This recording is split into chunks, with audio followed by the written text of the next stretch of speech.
Good morning, Philippines. Today I'd like to talk about America as done in a recent, well, not so recent, 1991. Sorry, this is over 30 years ago. And has it got any better? So these are the observations done in a book by Patterson and Kim called The Day America Told the Truth, which is one in a million. So this is not my material. This is done through a long and intensive study. So allow me the liberty to read these things to you. 54 revelations from the day America told the truth. 1. Women are morally superior to men. This is true all across the country. Everywhere, in every single region, on every moral issue we tested, both sexes say so. Women lie less. Women are more responsible. Women can be trusted more. It is imperative that women be looked to for leadership in America right now in government, in both major political parties, in religion, in education, in business. 2. At this time, America has no moral leadership. Remember, this is 1991. Americans believe across the board that our current political, religious, and business leaders have failed us. Worse yet is the press. As a moral authority in their lives, Americans rate the press below fictional TV characters. 3. Americans are making up their own rules and laws. Only 13% of us believe in all 10 commandments. We choose which laws of God we believe. There is absolutely no moral consensus in this country, as there was in the 1950s and 1960s. There is very little respect for the law or for any law. 4. The official crime statistics of the United States are off by more than 600%. The amount of actual crime in this country is staggering. 60% of us have been victims of a major crime. 5. In the 1990s will be marked by very personalized moral crusades. Many of us ache to do the right thing, but we feel that there is no sane outlets through our institutions. The first crusade, environmentalism, is actually happening, and this time we are serious about it. The next moral crusade could be in the area of education. That's where it should be. Volunteerism is going to happen in a big way. Well, did it? I don't know. Certainly got a lot of participation in a lot of recent elections. 6. Americans now believe that the Japanese people are superior to us. 7. Lying has become an integral part of the American culture. We lie and we don't even think about it. The people we lie to most are those closest to us. 8. Community. The hometown, as we have long cherished it, no longer exists. We are virtually no homeless hometowns anymore. There is no meaningful sense of community. Most Americans do not participate in any community action whatsoever. 9. One of the most devastating findings. 1 in every 7 Americans has been sexually abused as a child. This number far exceeds the statistics published to date. Child abuse is actually creating more sociopaths in this country at an alarming rate. 10. The ideal of childhood is ending. A tragically high percentage of American children now lose their virginity before the age of 13. 11. Date rape is a second important and largely unreported epidemic. 20% of women we surveyed report being raped in their dates. 12. American workers and executives are now willing to sacrifice to be a part of winning companies.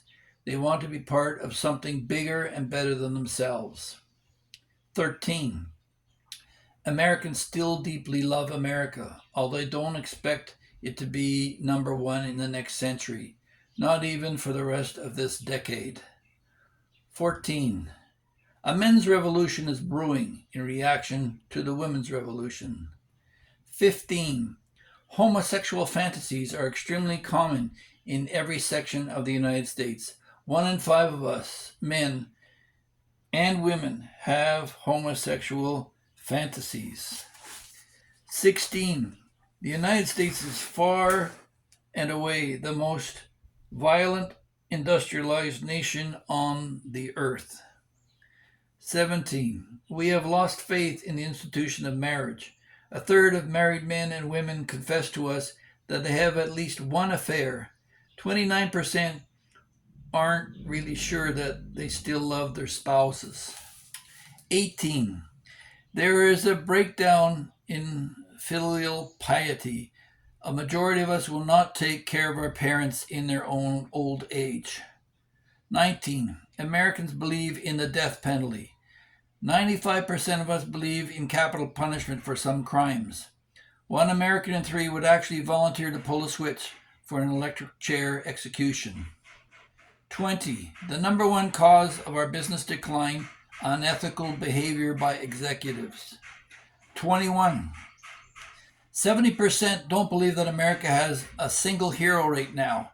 George Bush gets some high marks, but mostly because our expectations for the presidency are so low. 22. 80% of us believe that morals and ethics should be taught in our schools. A letdown in moral values is now considered to be the number one problem facing our country. 23. America's Sodom. It's Beverly Hills, not the South Bronx. The people of Beverly Hills are more likely to have extramarital affairs and twice as likely to use illegal drugs. The level of child abuse is equaled in the two communities.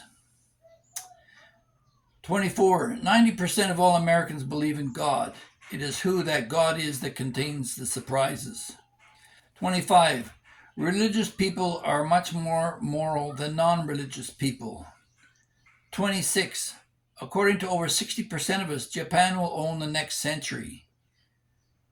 Won't turn out to be China, right? 27. American marriage is in crisis. More than half of all Americans genuinely believe that there's no good reason for anyone to get married. Sad. 28. America's number one addiction by far is alcohol, not drugs. 29. Americans are declining at an end to the Cold War. Americans are declaring an end to the Cold War. We no longer fear the Russians. What we fear are trade wars, and mostly with the Japanese, or China now. I guess this is a little outdated. 30. Women workers are more ethical. They are less likely to steal, to malinger, to lie to their bosses, to leave early, or to goof off. Women workers are far less likely to drink or use drugs on the job. 31. 1 in 3 AIDS carriers we talk to have not told their spouses or lovers. 32. The number of sociopaths is increasing at a dizzying rate. The Pacific Rim region leads the country in sociopaths. 33. 1 in 7 of us carry a weapon, either on our persons or in our vehicles. 34.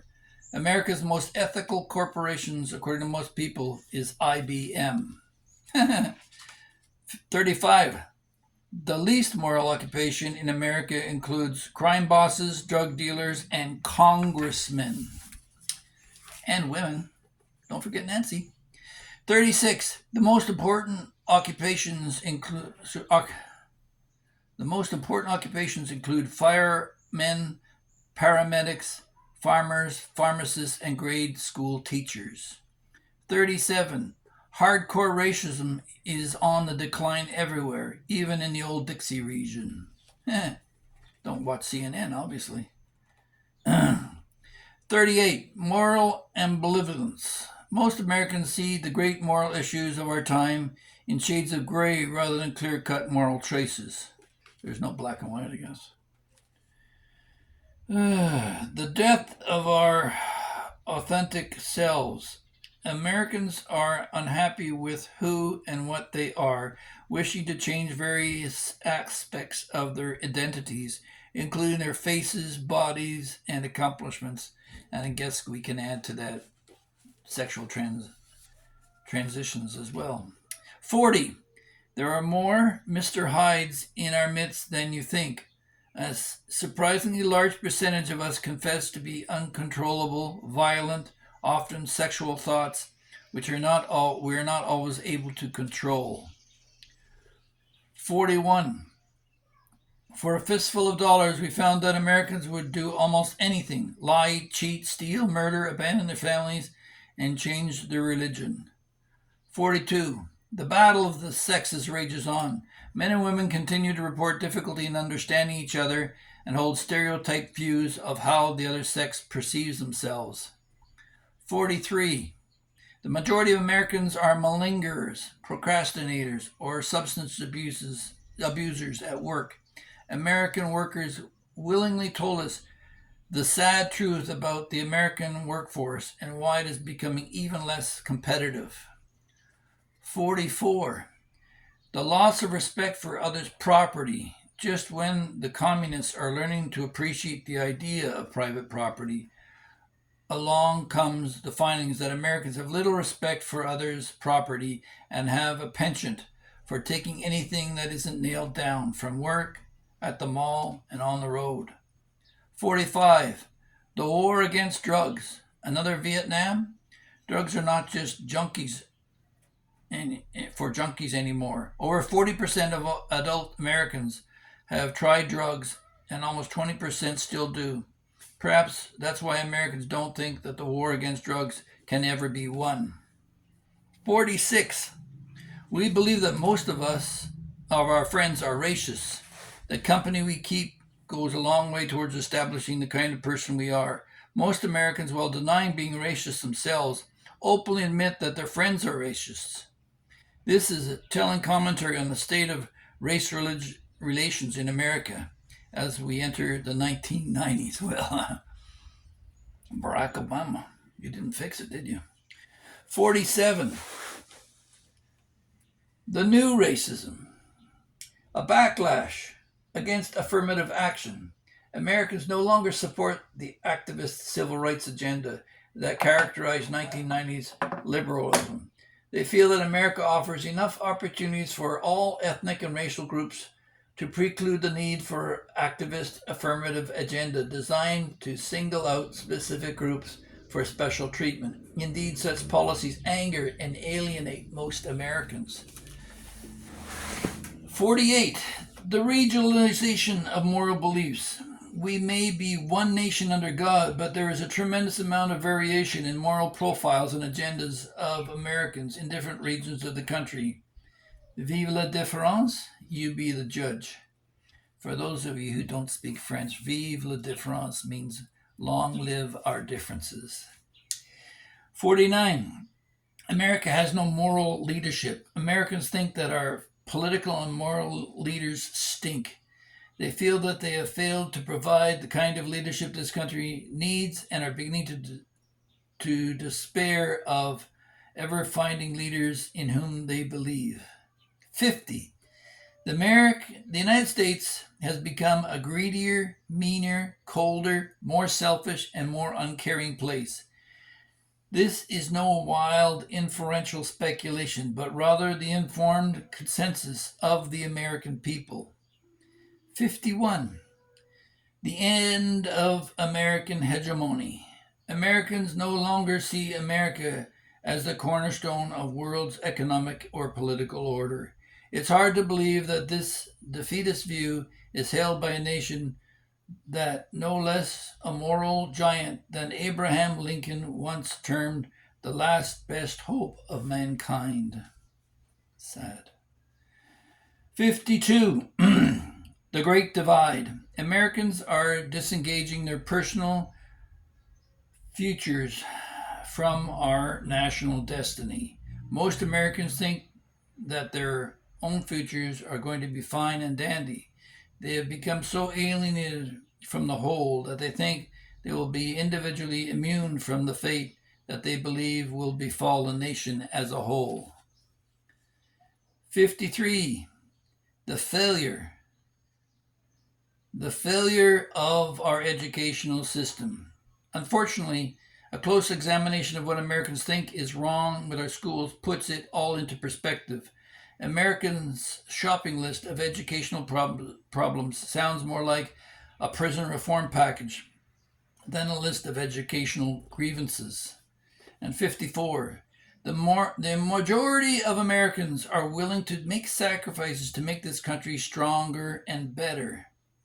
We thought that it wouldn't hurt to ask, and they said that they want to help.